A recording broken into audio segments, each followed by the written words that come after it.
We come to you from the House of Commons on this day in October 2020, where ministers are taking questions about the present situation regarding the pandemic. Obviously, as we look to the Christmas period from the autumn while we're still on local tier systems, there is anxiety about getting together in family groups for the holiday. There are some questions from the public. Mr. Prime Minister, Christopher Jones from Newcastle has asked whether households in Tier 3 may mix. Christopher, you should go on a website, obviously one which knows the score, Harry Potter, the Americans, etc., and check. But when cases go to a higher tier, and by a higher tier, we mean any which is higher than another tier which is lower. When cases go to a higher tier, from the basic medium, which is tier 1, although being tier 1, it is of course the lower tier, but we call it medium. After the clairvoyant who developed our strategy. When this happens, then there are restrictions on household contact. So, depending on how you define your household, and your guess is as good as mine, you may meet someone somewhere, but only if they're not meeting with another household and you're not in another household, and particularly if you're not a grandparent or in a care home. So, if you define your household correctly, there are restrictions. And the government's sticking to that. I think that's clear. Unless you're a grouse. I know you'll all be anxious to hear about the plan for ending in tiers. I am myself.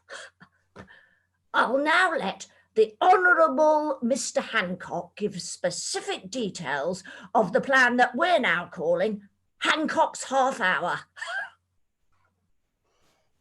Mr. Prime Minister, we will be relying on the scientific evidence for this, and we are confident that we will all be able to share Christmas with our families. Oh, God forbid. Choose.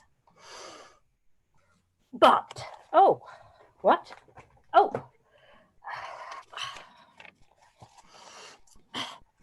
It may be said by some carping critics, it may be said by Mark Sedwill, that the government did not have the exact measures in place for coronavirus, the exact teeny tiny wincy little details of measures, for heaven's sake. And that is why we are now considering appointing a pandemic preparedness officer to prepare us for the pandemic in the same way as Dido Harding has prepared us for test and trace. Now, in the strict sense of making ready in advance, you could say that the officer's appointment is rather late. But only in the strict sense that as the pandemic has already happened, it is a pointless and expensive appointment. But HS2 is pointless and expensive, and it's still barreling along, so no U-turn there, we can say with confidence. But to get back to coming out of Tier 3 by Christmas, which applies mainly to the north, so not of great importance, there will be lots of data, and this will be taken into account.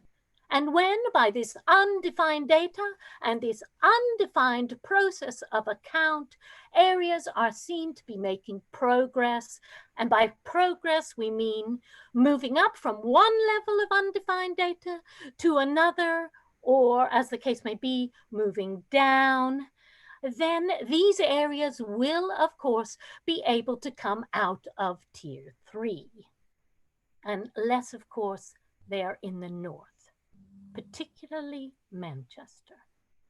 But we have now developed an exact measure, Mr. Tredwel, to deal with all these criticisms. We call it a national lockdown. Merry Christmas.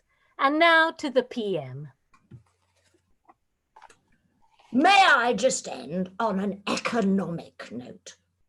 We will get through this lockdown. And more than that, we will build back better.